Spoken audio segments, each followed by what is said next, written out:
Le vent de décembre sifflait à travers les branches nues du cimetière militaire de Redwood Falls dans l'Oregon, emportant avec lui une odeur de gazon détrempé et cette morsure glaciale qui annonçait l'hiver. Sur un sentier bordé de pierres grises, un homme se tenait immobile devant une tombe discrète.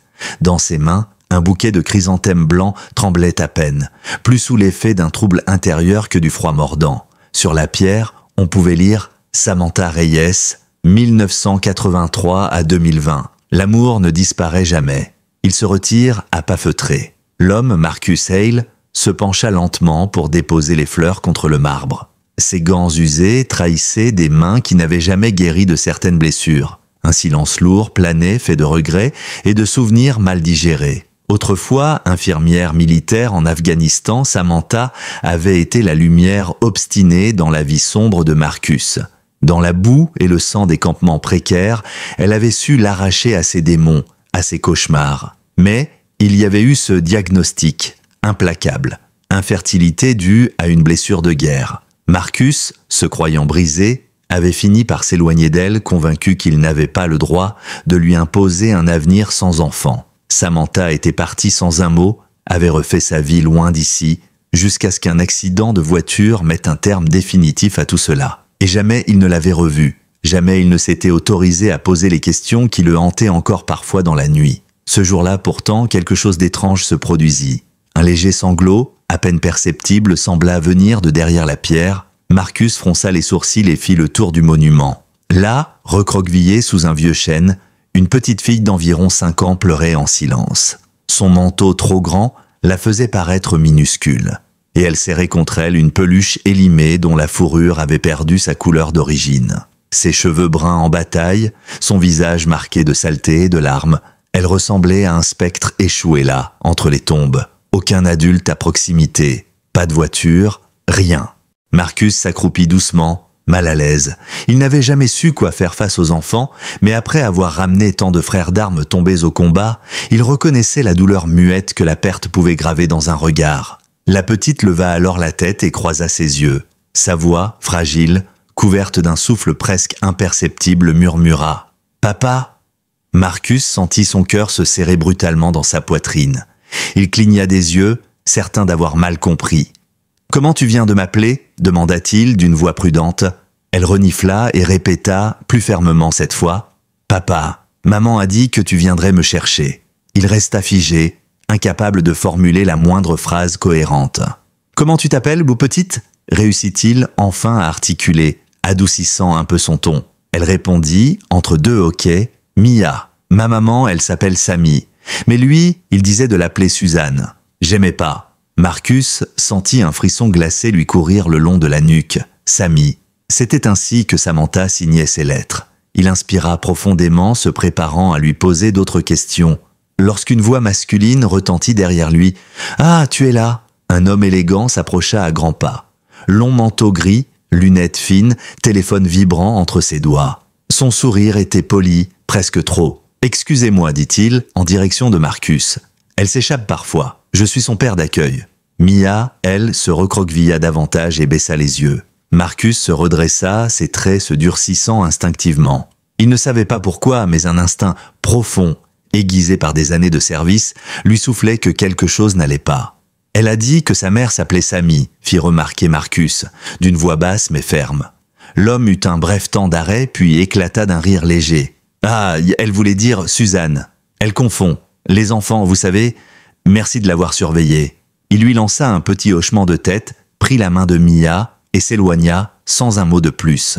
Marcus les observa s'éloigner, la petite jetant un dernier regard vers lui, ses yeux débordant de confusion. Au loin, le soleil de l'après-midi projetait des ombres longues et inquiétantes entre les pierres tombales. À ce moment-là, le gardien du cimetière, un vieil homme nommé Norman, vint à sa rencontre s'appuyant sur sa canne. « Cette gamine, dit-il d'une voix lasse en suivant du regard les silhouettes qui disparaissaient. Elle vient ici chaque semaine. Elle s'assoit, elle pleure, personne ne lui demande jamais pourquoi. » Marcus tourna lentement la tête vers lui. « Tu sais son nom ?»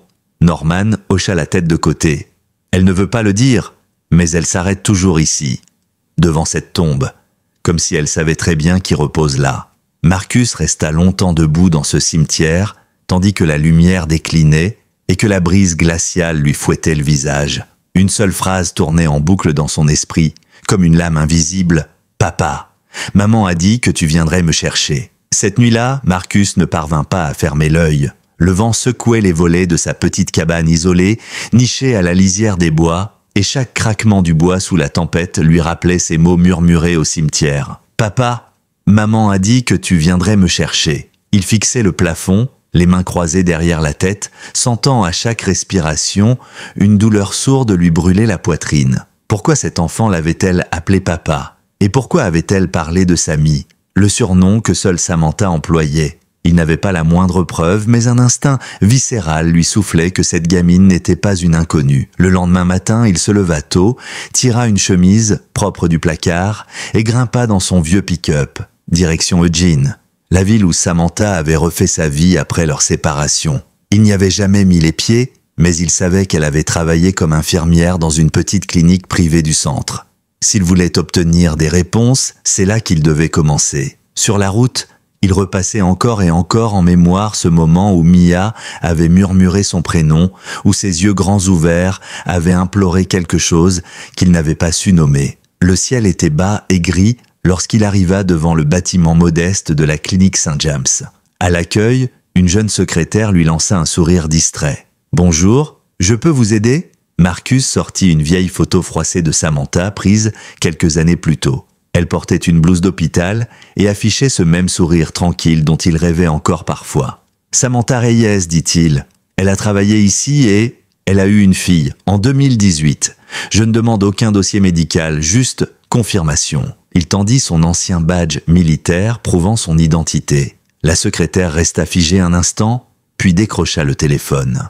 Quelques minutes plus tard, la porte du fond s'ouvrit et un homme aux cheveux blancs impeccablement peignés entra dans le hall. « Marcus Hale, bon sang, je croyais que tu avais été tué à Ramadi. » La voix tremblait légèrement. Marcus reconnut tout de suite le visage du docteur Edwin Keller, un vieux camarade de service qui avait autrefois été leur confident en Afghanistan. Marcus esquissa un sourire fatigué. « Je suis revenu, Doc. J'ai besoin que tu me dises la vérité sur Samantha. » Le médecin l'invita dans son bureau et s'assit derrière un large bureau encombré de dossiers. Après quelques instants de silence, Keller tira un vieux dossier au bord corné d'un tiroir. Il le feuilleta lentement et le tendit à Marcus.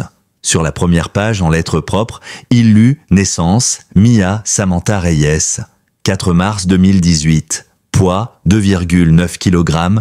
Aucune complication. Père, non mentionné. » Marcus sentit sa gorge se nouer. Il posa le dossier sur ses genoux et fixa la date, incapable de détacher ses yeux de ce nom inscrit en haut. Mia Samantha. Elle lui avait caché la naissance. Elle ne lui avait jamais laissé le moindre mot, la moindre explication. Il serra les poings. « Tu le savais ?» demanda-t-il à Keller d'une voix basse. Le médecin se passa la main sur le visage et hocha la tête. « Elle m'a interdit de te prévenir. Elle m'a dit qu'elle voulait te laisser en dehors de tout ça. Elle tremblait quand elle en parlait. Elle m'a juste dit « Je préfère mourir plutôt qu'il ne la trouve. » Marcus se redressa lentement, ses sourcils froncés. « Qui devait la trouver ?» Keller haussa les épaules. « Elle ne m'a jamais donné de nom, mais... » Il se leva et sortit une enveloppe blanche d'une étagère. « J'ai retrouvé ça dans sa chambre après sa mort. Je n'ai jamais compris pourquoi elle l'avait reçu, mais ça provenait d'un endroit qui s'appelle New Horizon Shelter. C'est tout ce que je peux te dire. » Dans son pick-up stationné devant la clinique, Marcus tapa les mots New Horizon Shelter Oregon dans son téléphone. Le premier résultat affichait un nom, Elliot Drake, directeur exécutif. Il toucha la photo pour l'agrandir. Le sang lui glaça les veines, c'était lui. L'homme élégant du cimetière avec ses lunettes et son sourire vide. Le soir même, Marcus gara son véhicule dans une ruelle sombre à 2 pâtés de maisons du centre. La bâtisse blanche aux volets verts paraissait presque accueillante vue de l'extérieur, avec son enseigne affichant fièrement « New Horizon, offrir un avenir aux mères seules et aux enfants oubliés ». Mais Marcus n'était pas dupe. Il sortit une fausse carte de visite qu'il avait préparée sous le nom de David Connor, fonds de soutien aux vétérans. Un prétexte crédible pour se faire inviter à l'intérieur. L'accueil fut glacial, professionnel. On le fit patienter quelques minutes avant que le fameux Elliot Drake n'arrive, toujours impeccable dans son costume bleu nuit, cravate gris perle. Il lui tendit la main. « Monsieur Connor, ravi de vous rencontrer. Nous sommes toujours honorés d'accueillir des donateurs potentiels. » Marcus serra la main sans baisser les yeux. « Je voulais voir par moi-même vos méthodes avant de m'engager financièrement. » Elliot lui sourit poliment. « Bien entendu, nous aimons montrer à nos partenaires à quel point nos enfants sont bien encadrés. » En marchant dans les couloirs silencieux, Marcus remarqua l'atmosphère oppressante. Trop calme, trop propre. Des enfants assis en rang, silencieux, coloriant sans parler. À travers une porte vitrée, il la vit. Mia, dans une robe jaune pâle, assise à une petite table. Elle dessinait une maison sans fenêtre. Son cœur se serra à nouveau. Elliot, sans se douter de rien, lâcha d'une voix douce. « Mia, sa mère est décédée il y a 6 mois. Aucun parent connu. Je suis son tuteur légal. » Marcus ne répondit pas. Il avait déjà repéré ce qu'il était venu chercher. Un bureau au volet clos, une pièce d'archives.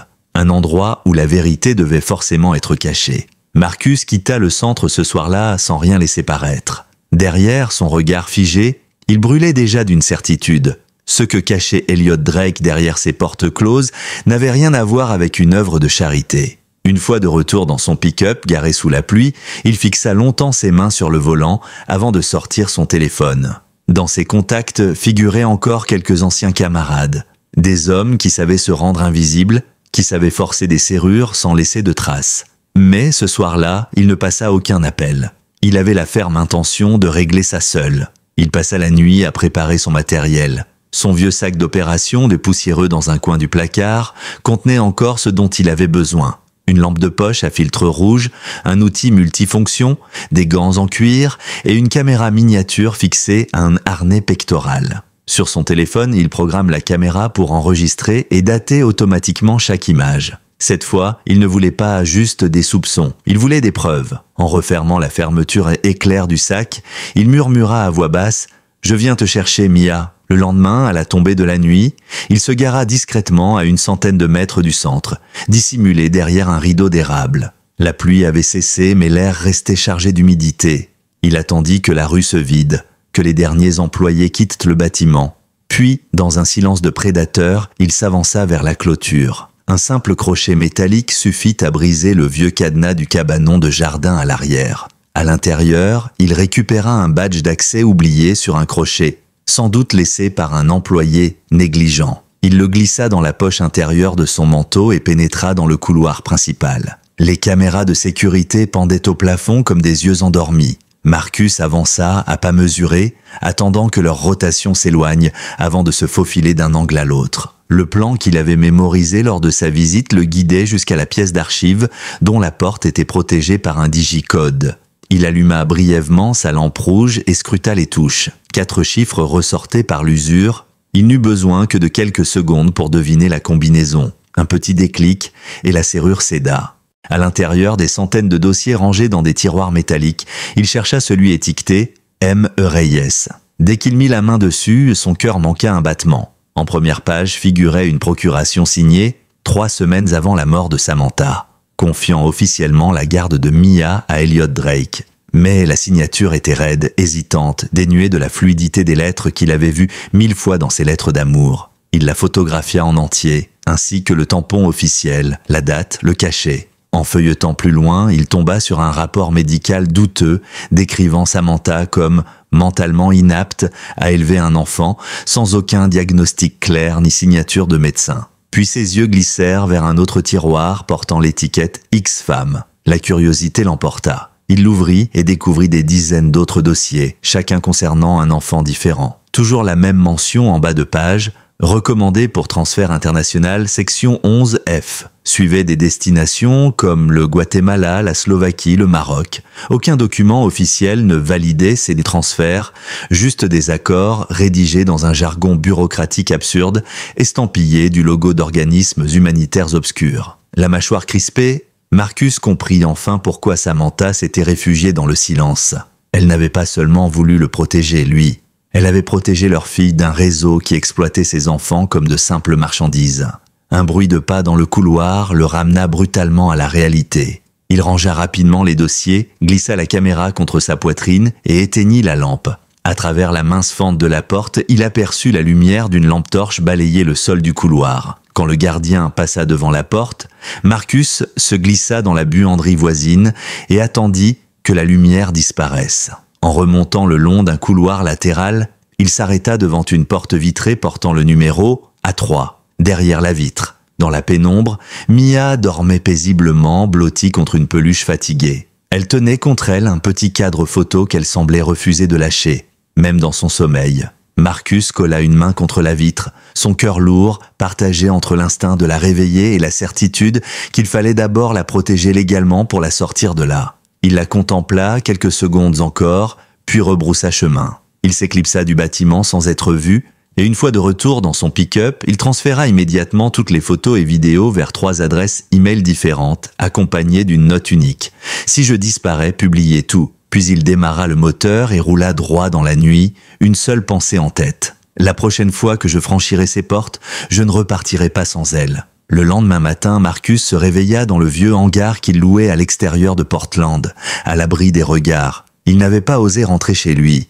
Quelque chose lui disait qu'Elliot Drake savait déjà qu'il avait mis les pieds là où il ne fallait pas. Son téléphone vibra sur la table métallique. C'était un message de son avocat, Maître Brandt. « Ne rentrez pas chez vous.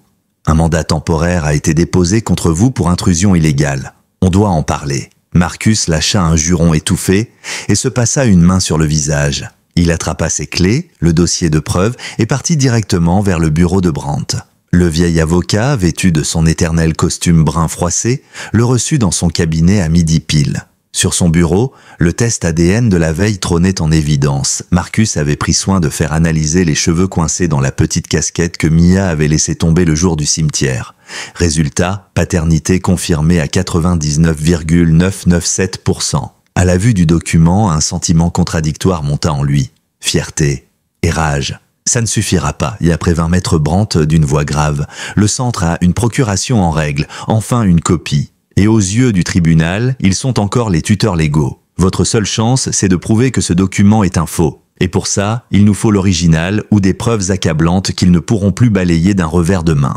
Marcus serra les dents et ferma les yeux quelques secondes. Dans son esprit, l'image de Mia derrière la vitre, la nuit précédente, serrant sa peluche et son cadre photo, revenait en boucle. « Je sais où ils cachent leurs archives », répondit-il enfin, la voix plus froide qu'il ne l'aurait voulu. « Et je sais ce que je dois faire. » Brandt le fixa longuement, puis hocha la tête. « Alors ne perdez pas de temps, mais soyez prudents. S'ils ont déjà déposé un mandat contre vous, ils sont sûrement en train de vous tendre un piège. » En sortant du cabinet, Marcus remarqua une berline sombre garée un peu plus loin, moteur tournant. Une silhouette aux lunettes noires le fixait derrière le pare-brise, avant de démarrer et de disparaître dans la circulation. Elliot Drake savait déjà, et il venait d'ouvrir la partie. La nuit suivante, Marcus reprit la route en direction du centre. Cette fois, il avait un plan plus précis et aucun doute sur ce qu'il allait trouver. Il s'arrêta à quelques centaines de mètres du bâtiment, rangea son pick-up dans l'ombre d'une allée bordée d'érables et observa. Comme la première fois, les lumières des bureaux s'éteignirent les unes après les autres,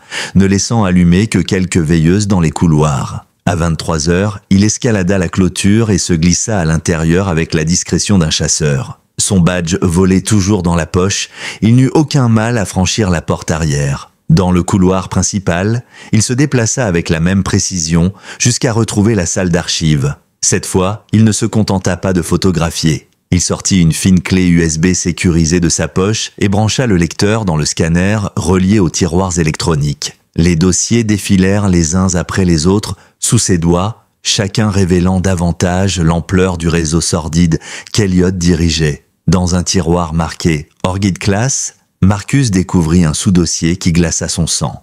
Tous les enfants y étaient listés par numéro de dossier, leurs noms véritables remplacés par des pseudonymes, et chacun portait la mention « Prêt pour transfert 11F ». Le plus effrayant, c'étaient les destinations « Guatemala », Slovaquie, Tunisie. Toujours les mêmes tampons, les mêmes signatures imprécises, les mêmes partenaires humanitaires invisibles. Il scanna tout, y compris une note confidentielle mentionnant que Mia avait été placée en Orchid Class en raison de son potentiel de conformité élevé. Marcus sentit une colère sourde monter en lui. Samantha avait dû découvrir ça. C'est pour cela qu'elle avait fui. C'est pour cela qu'elle avait donné sa vie à protéger Mia. Satisfait d'avoir capturé l'essentiel, Marcus remit chaque dossier à sa place. Mais il ne put s'empêcher de faire un détour avant de repartir. Ses pas le menèrent de nouveau devant la porte vitrée de la chambre A3. Dans la faible lumière de la veilleuse, Mia dormait toujours, recroquevillée dans le même lit. Cette fois, il laissa sa main sur la vitre plus longtemps. « Bientôt, petite », murmura-t-il, sa voix inaudible même pour lui. De retour à son véhicule, il envoya tous les fichiers à 3 destinataires, Maître Brandt, un journaliste indépendant connu pour ses enquêtes corrosives, et Derek Shaw, un vieil ami désormais agent fédéral. Dans le corps du message, il se contenta d'écrire « Si je disparais, publiez tout ». Puis il démarra et s'éloigna, laissant derrière lui la façade immaculée d'un centre dont il connaissait désormais la véritable nature. Le lendemain, au petit matin, les premières dépêches tombèrent. Soupçon de malversation sur le New Horizon Shelter.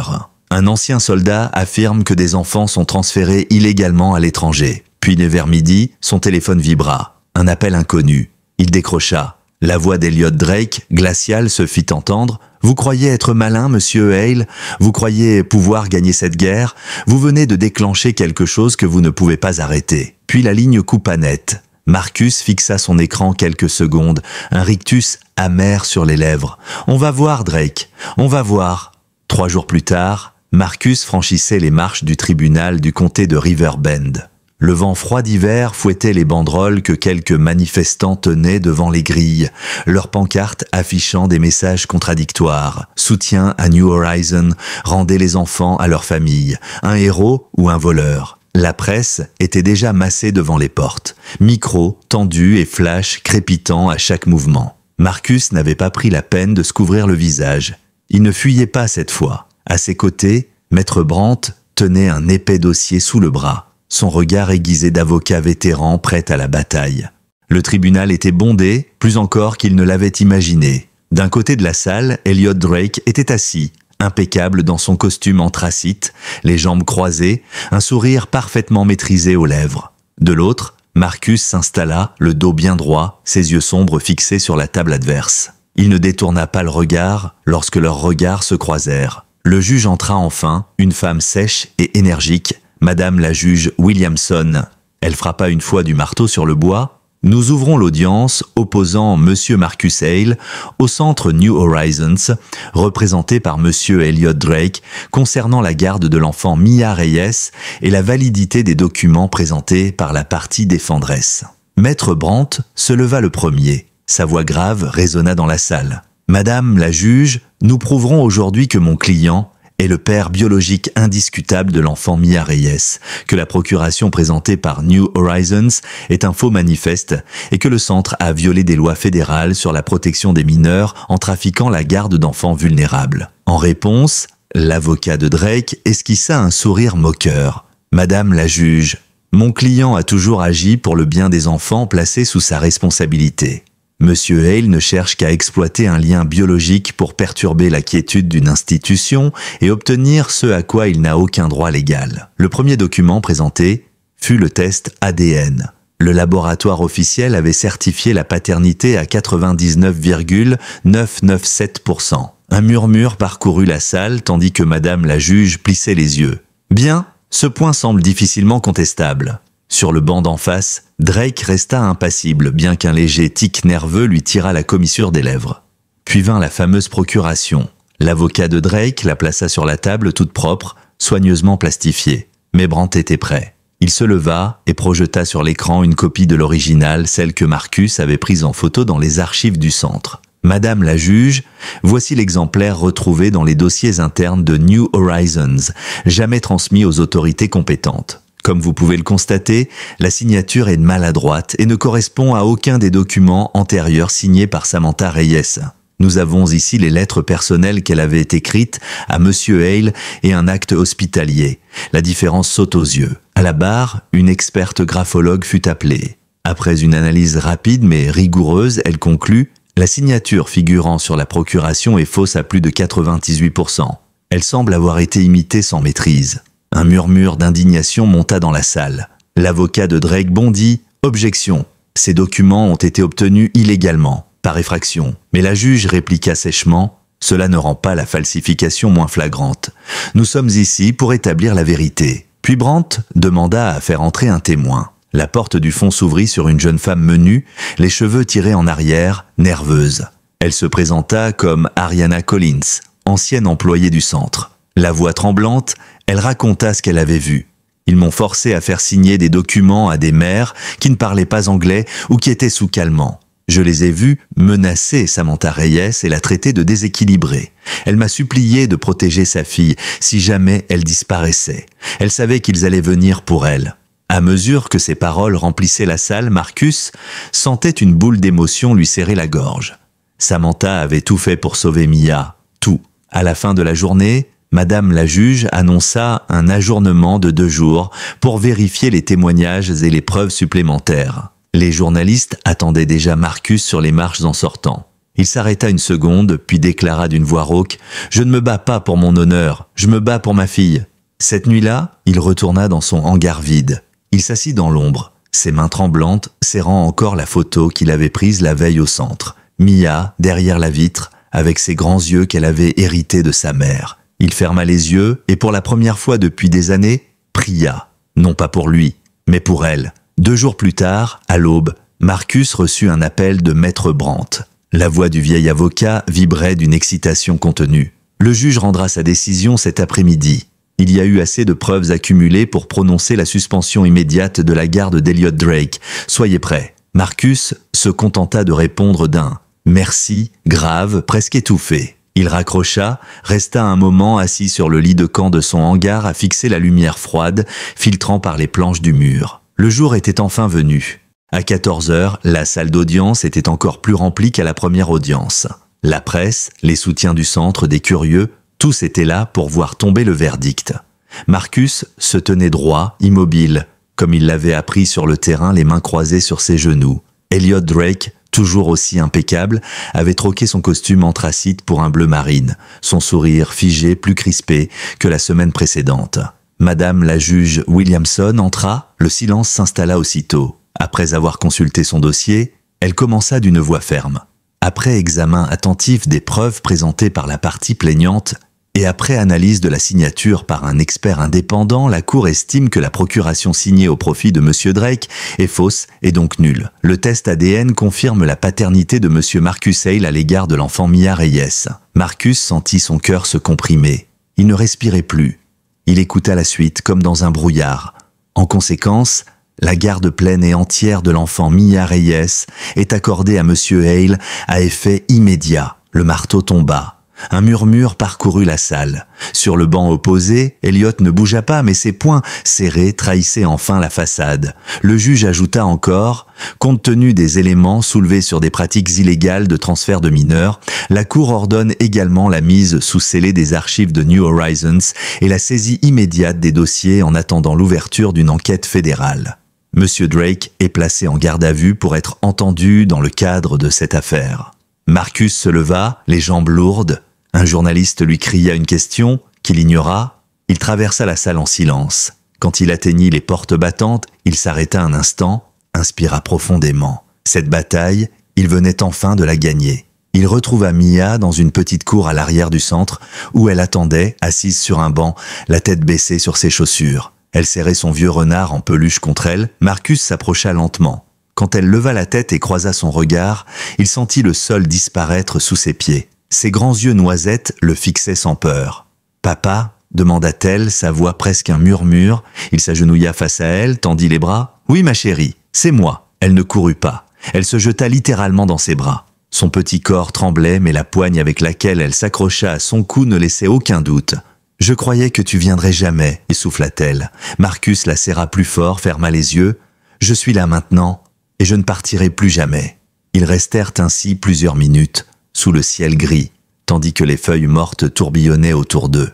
Pour la première fois depuis des années, Marcus sentit un poids quitter ses épaules. Samantha avait eu raison d'y croire, malgré tout, et lui aussi pouvait enfin se pardonner. Plus tard, il l'installa dans son pick-up et la regarda à travers le rétroviseur. Mia avait calé sa tête contre la vitre, son renard en peluche sur les genoux, un petit sourire aux lèvres. Elle était enfin en sécurité. Le soir venu, il la conduisit dans sa modeste maison à la lisière des bois, celle qu'il n'avait plus ouverte à personne depuis des années. À l'intérieur, la poussière s'était installée dans les coins, mais la chaleur du poêle suffisait à rendre les lieux accueillants. Il déposa ses affaires dans un coin et invita Mia à s'asseoir à la table. Il sortit 2 cadres qu'il avait pris soin d'emmener. Dans le premier, la photo de Samantha, telle qu'il l'avait connue, forte, belle, indomptable. Dans le second, une photo imprimée ce matin-là au tribunal, Mia dans ses bras, lui lançant ce regard confiant que seule une fille peut offrir à son père. Il les posa côte à côte sur la cheminée. Mia leva les yeux vers lui, curieuse. « C'est maman ?» demanda-t-elle doucement. Marcus hocha la tête. « Oui, et tu lui ressembles tellement. » Elle contempla la photo quelques secondes, puis murmura « Tu crois qu'elle nous voit ?» Marcus sentit sa gorge se serrer. Il la souleva et la fit asseoir sur ses genoux. « Je suis sûr qu'elle est fière de toi. Et de moi aussi, peut-être. » Le reste de la soirée se passa dans un calme étrange et doux. Marcus prépara un plat de pâtes maladroitement et dessina un sourire avec du ketchup dans l'assiette de Mia. Elle le dévora en silence, les pieds qui balançaient sous la table. Puis elle grimpa sur le canapé, se blottit contre lui et ferma les yeux. Ce soir-là, dans le silence apaisant de sa maison, Marcus se rendit compte que la guerre n'était peut-être pas encore finie. Mais pour la première fois, il avait une raison de se battre qui valait tout ce qu'il avait déjà perdu. Les premières semaines furent une épreuve pour Marcus et Mia, mais une épreuve qu'il affronta avec une détermination nouvelle. Chaque matin, il la réveillait avec un sourire maladroit et un bol de céréales toujours trop pleines, et chaque soir, il la bordait dans le vieux lit d'appoint qu'il avait installé près de la cheminée. Au début, Mia se réveillait en sursaut la nuit, tremblante, après des cauchemars qu'elle refusait de raconter. Alors, il s'asseyait à côté d'elle, lui tenant la main en silence jusqu'à ce que ses paupières se referment. Leur journée était rythmée par de petites victoires. Marcus réapprit à faire les tresses, tant bien que mal, en jurant à voix basse quand les mèches rebelles glissaient entre ses doigts. Il apprit qu'elle aimait ses œufs brouillés avec une grosse goutte de ketchup et qu'elle ne supportait pas les carottes. Il comprit vite aussi que sous son silence, Mia était une enfant incroyablement vive, dont la méfiance se dissipait lentement pour laisser place à un éclat de malice dans les yeux. À l'école primaire de la ville voisine, les enseignants l'accueillirent avec méfiance au début, mais il leur présenta les papiers de la cour et resta dans les gradins lors de ses premières récréations, comme pour veiller sur elle. Mia rentrait parfois le soir avec les joues rouges et le regard perdu, demandant timidement « Ils vont venir me reprendre ?» Et à chaque fois, Marcus lui répondait d'une voix ferme « Non, plus jamais ». À côté de tout ça, l'enquête fédérale se mettait en place. Ayla Rios, la journaliste indépendante à qui Marcus avait envoyé les dossiers, publia un premier article retentissant. Le titre claquait sur toutes les plateformes, Orchid Class, les enfants que personne n'attendait. Dans son texte, elle révélait la manipulation des dossiers, les transferts illégaux et la façon dont des enfants disparaissaient des registres sous couvert de parrainage humanitaire. Les images de la fausse signature de Samantha, les pseudonymes des enfants dans les dossiers et les mentions « Section 11F » firent de grands bruits. Une commission parlementaire fut ouverte en urgence et la police fédérale plaça Elliot Drake en détention provisoire pour falsification de documents, détournement de fonds et exploitation de mineurs sous tutelle. Un soir, alors que Marcus préparait le dîner, son téléphone sonna. C'était Ayla. Elle semblait plus émue que jamais. « Vous savez que votre histoire a réveillé quelque chose de gros, Marcus. On parle déjà d'audience au Sénat pour interdire ce genre de centre. Vous avez déclenché une vague. » Il resta silencieux un instant, puis souffla simplement « Je voulais juste ramener ma fille à la maison. » Ce soir-là, il laissa Mia veiller un peu plus tard. Ils s'assirent à tous les deux sur le canapé. Elle blottit contre lui, à feuilleter un vieux livre d'histoire qu'elle avait ramené de l'école. Ses doigts effins suivaient les mots et elle lui demanda soudain « Papa, pourquoi maman m'a pas dit que tu viendrais ?» Il resta figé. Il chercha ses mots longtemps avant de répondre d'une voix lente et douce. « Parce qu'elle avait peur et elle voulait te protéger, même si ça voulait dire me tenir à distance. Elle pensait que je serais pas là à temps. » Mia fronça les sourcils, comme si elle essayait de comprendre quelque chose de bien plus grand qu'elle. Puis elle posa la tête contre sa poitrine et murmura « Mais t'es là maintenant !» Il resserra son étreinte et ferma les yeux. Elle avait raison, il était là maintenant. Et pour la première fois depuis des années, il avait la certitude qu'il ne fuirait plus jamais. Les jours suivants, le téléphone sonnait sans cesse. Des avocats, des journalistes, même des familles d'autres enfants placés à New Horizons. Mais il refusait de quitter la maison plus que nécessaire. Chaque fois qu'il voyait Mia descendre les escaliers le matin dans son pyjama trop grand, ses cheveux en bataille et son renard en peluche sous le bras, il se disait que le reste pouvait attendre. Un soir, il sortit une vieille boîte en métal du fond d'un placard. Dedans, il avait gardé toutes les lettres que Samantha lui avait écrites des années plus tôt. Assis dans le salon, il les relut une par une à voix basse, pendant que Mia dessinait à ses pieds. Certaines parlaient de ses espoirs, de ses cauchemars, de sa solitude. Dans une d'elles, écrite peu avant leur rupture, elle avait griffonné une phrase qu'il n'avait jamais vraiment comprise à l'époque. « Si un jour tu reviens, je te promets que tu comprendras. » Et ce soir-là, en voyant Mia lever les yeux vers lui avec un sourire timide, Marcus comprit enfin ce qu'elle avait voulu dire. Les semaines suivantes, la petite maison de Marcus retrouva une vie qu'elle n'avait pas connue depuis longtemps. Chaque pièce, autrefois figée dans la poussière et le silence, vibrait désormais de petits bruits familiers.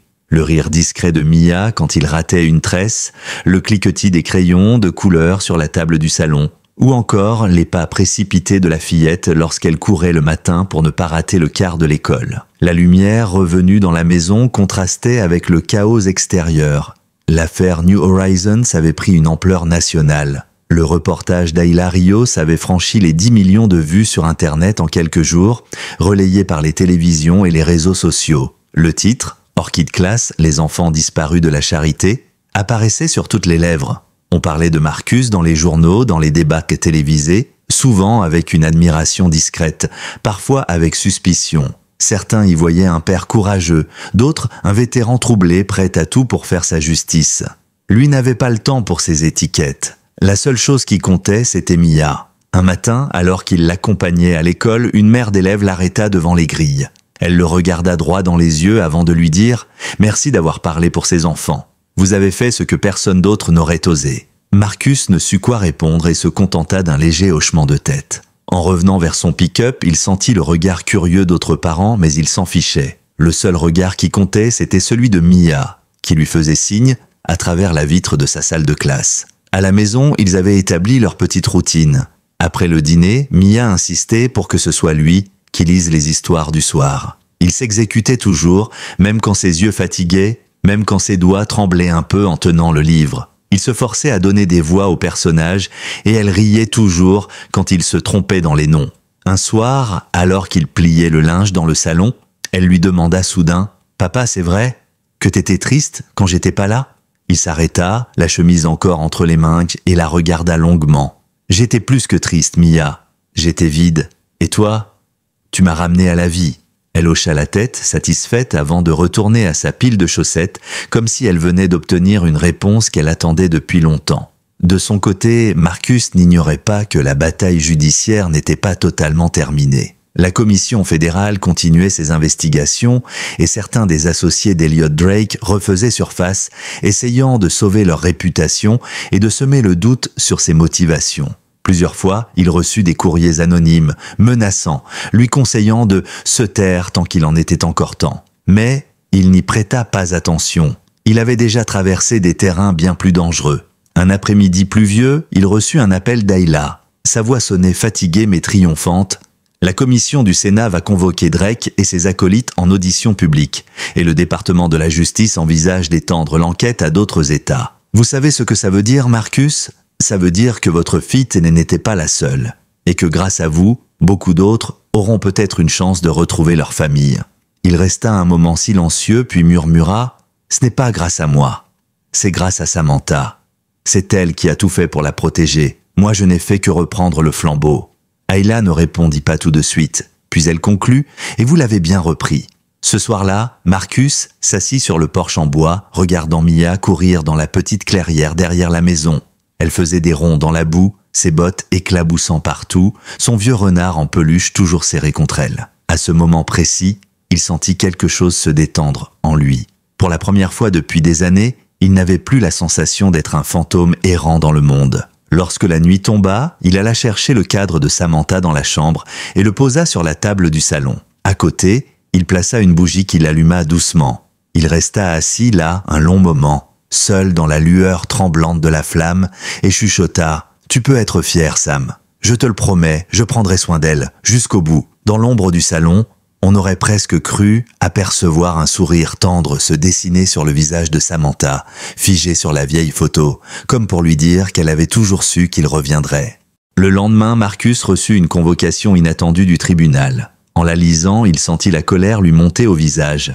Les anciens avocats d'Elliot Drake avaient déposé une requête d'urgence, prétendant qu'il était psychologiquement instable et donc incapable d'élever une enfant. Ils avaient joint à leur dossier un extrait de son dossier militaire évoquant des syndromes post-traumatiques non traités. Une dernière manœuvre désespérée, mais dangereuse. Il resta de longues minutes immobile, la feuille froissée dans sa main. Il avait survécu à des explosions, à des nuits sous les bombes, à la solitude. Mais rien ne lui faisait plus peur que de voir Mia lui être arrachée après tout ce qu'ils avaient déjà traversé. Pourtant, lorsqu'il la vit ce soir-là, assise par terre, à colorier un soleil sur une feuille froissée, il décida que personne ne lui prendrait cette lumière-là. Pas cette fois. Le jour de l'audience, Marcus se présenta dans la salle, costume sombre impeccable, épaule droite malgré la fatigue. À la barre, un psychologue mandaté par la défense évoqua son passé militaire, les cicatrices invisibles, les épisodes d'insomnie. Mais quand Maître Brandt demanda à Marcus s'il avait déjà mis Mia en danger, il répondit d'une voix ferme, chaque mot pesé, « Ce qu'elle a vécu, je le comprends mieux que personne, parce que je sais ce que c'est d'avoir peur et de se sentir seul. C'est pour ça que je peux l'aider à guérir, et je ferai toujours passer son bien-être avant le mien. » À la pause, Marcus surprit Mia, installée à l'arrière de la salle avec une assistante sociale.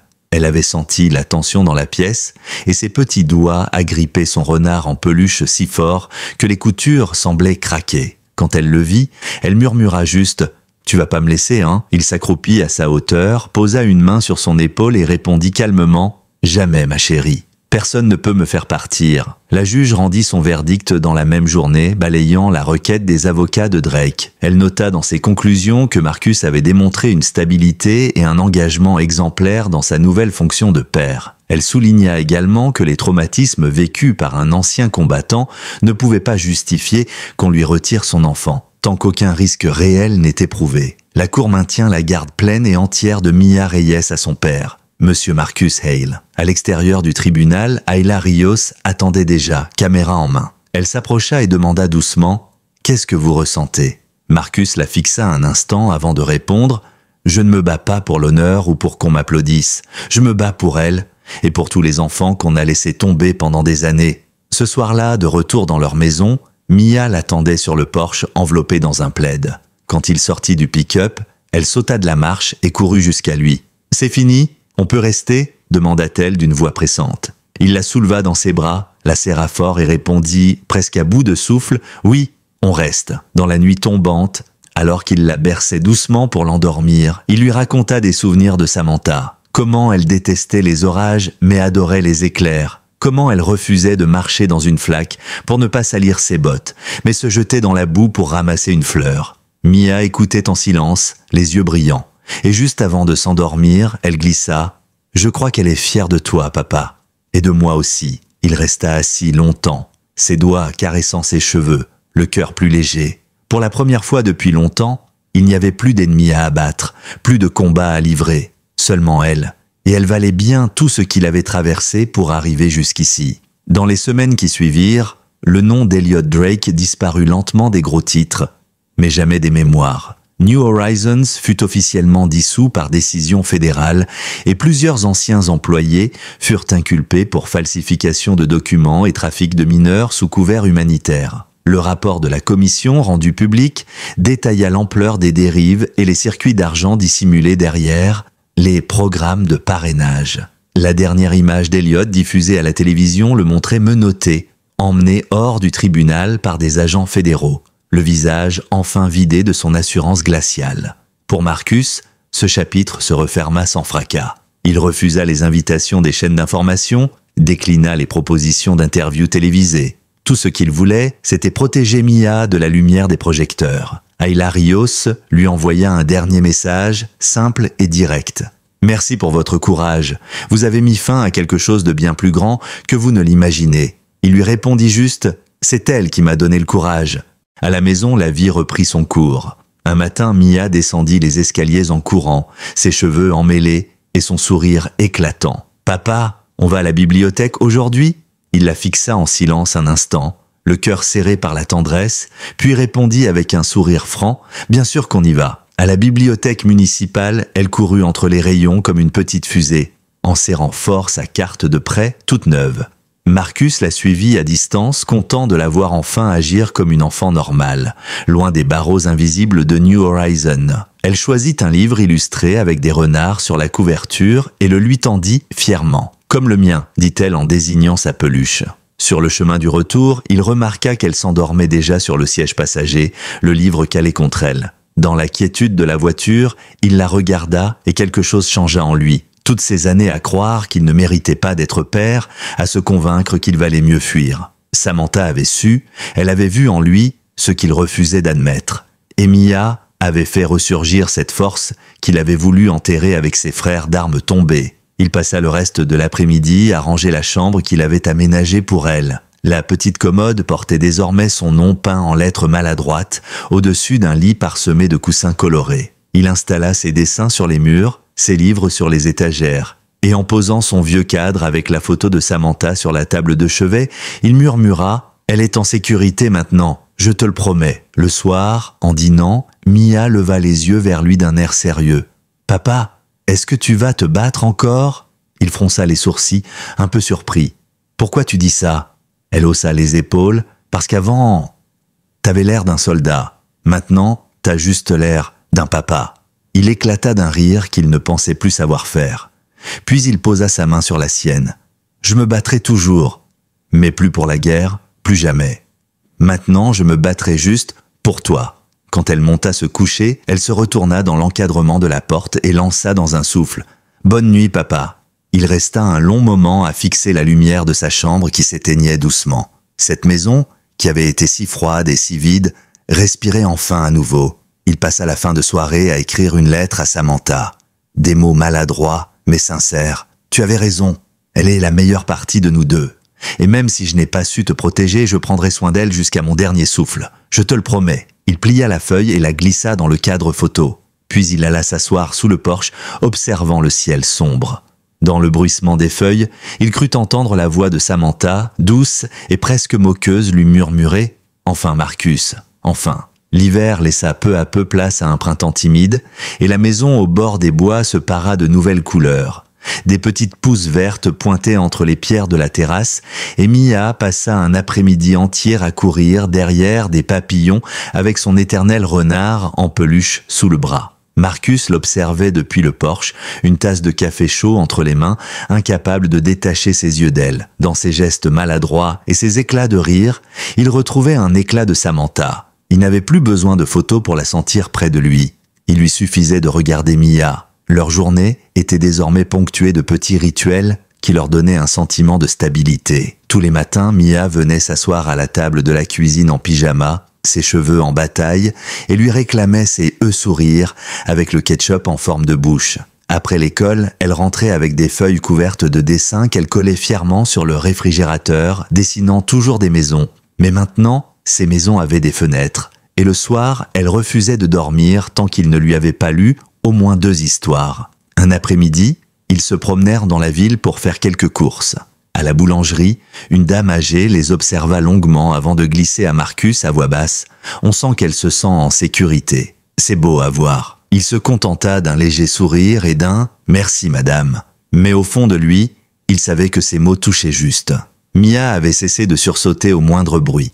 Elle avait cessé de demander s'il allait partir. De son côté, Marcus fut contacté par plusieurs associations qui l'invitaient à témoigner devant des comités pour aider à changer les lois sur la tutelle des mineurs. Il en déclina la plupart. Parler en public n'avait jamais été son fort. Mais il accepta de participer à un documentaire qu'Ayla préparait, à condition qu'on ne voie ni Mia ni sa maison. On l'interviewa dans une salle anonyme, et ses mots restèrent simples. « Je ne suis pas un héros, je suis juste un père qui refuse qu'on lui enlève ce qu'il a de plus précieux. Et si je peux éviter qu'un autre gamin vive ce qu'elle a vécu, alors ça en valait la peine. » Un soir, alors qu'il rangeait la cuisine, Mia descendit discrètement de sa chambre, sa peluche sous le bras, ses pieds nus sur le parquet. Elle avait ce regard qu'elle prenait toujours quand quelque chose la tracassait. « Papa ?» commença-t-elle, hésitante.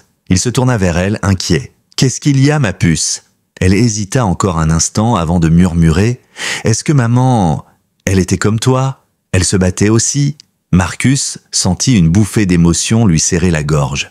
Il s'agenouilla pour se mettre à sa hauteur, posa ses mains sur ses épaules et répondit, la voix rauque « Oui, elle était beaucoup plus forte que moi. Elle s'est battue chaque jour pour toi, même quand elle avait peur. Et c'est grâce à elle qu'on est ici, toi et moi. » Mia hocha la tête avec sérieux. « Alors, moi aussi je me battrai. » Il la serra contre lui, touché par cette promesse d'enfant. Puis, la portant dans ses bras, il la remonta dans sa chambre, la borda doucement et resta assis à son chevet jusqu'à ce qu'elle s'endorme. La nuit était tombée depuis longtemps lorsqu'il descendit s'asseoir sur le porche. La forêt bruissait dans le noir, le ciel était couvert d'étoiles. Marcus leva les yeux et souffla presque pour lui-même. « Elle sera à l'abri, Sam. Tu peux te reposer maintenant. » Et pour la première fois, il sentit un poids quitter ses épaules. Il avait enfin réussi à la protéger. Le printemps céda bientôt la place à un été doux et lumineux. Dans la petite maison au bord des bois, le temps semblait enfin s'être arrêté. Marcus avait appris à savourer chaque instant, chaque détail de ce quotidien qu'il pensait ne plus jamais connaître. Le rire de Mia le matin quand elle descendait pieds nus en hurlant qu'elle avait faim. Ses petites mains tachées de feutre quand elle passait des heures à dessiner des animaux qu'elle alignait sur la table de la cuisine. Ses chuchotements quand elle demandait une histoire de plus avant de dormir. Un soir d'été, alors qu'il s'était installé dehors pour manger, Mia leva soudain la tête, les yeux pétillants. « Dis, papa, est-ce que tu crois qu'elle nous voit ?» Elle pointait le ciel du doigt où la lune commençait à percer entre les nuages.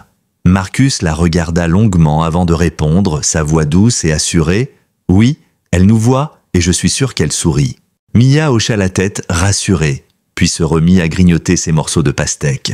Marcus ne put s'empêcher de sourire lui aussi. Dans ses yeux d'enfant qui ne baissaient plus jamais vers le sol, il retrouvait la force de Samantha, cette ténacité tranquille qu'il avait autrefois sauvée de lui-même. Quelques semaines plus tard, il reçut une lettre de la Commission fédérale. Les conclusions définitives de l'enquête avaient été rendues publiques.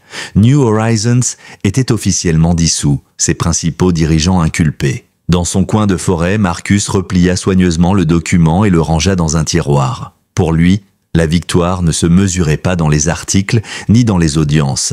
Elle était là, sous son toit, à courir pieds nus dans la clairière, à lui hurler « Regarde, papa !» en brandissant fièrement un bouquet de fleurs sauvages. Ce soir-là, il sortit sur le porche, comme il en avait pris l'habitude, et s'assit face à la forêt. Le vent léger portait le parfum des pins et des herbes hautes. Il sortit de sa poche une vieille photo de Samantha, toujours un peu froissée, et la posa sur la rambarde. « Je te l'avais promis, Sam.